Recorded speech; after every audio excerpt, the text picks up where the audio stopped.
В целях снижения аварийности по вине водителей такси на территории Республики Татарстан с 11 по 20 января текущего года проведена профилактическая операция, в ходе которой особое внимание было обращено на наличие разрешения на осуществление перевозочной деятельности пассажиров и багажа, наличие у водителя российского национального водительского удостоверения, путевых листов, а также технического состояния транспортных средств.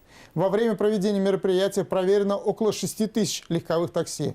За нарушение правил дорожного движения в отношении водителей такси составлено более 1500 административных материалов. Выявлено 5 фактов управления водителями легковых такси в нетрезвом состоянии, в том числе возбуждено 1 уголовное дело за повторное управление в состоянии опьянения.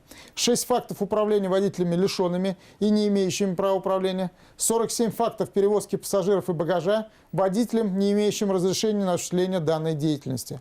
Кроме того, выявлено 95 фактов управления легковым такси в технически неисправном состоянии, из них 14 за управление транспортными средствами с техническими неисправностями рулевого управления и тормозной системы.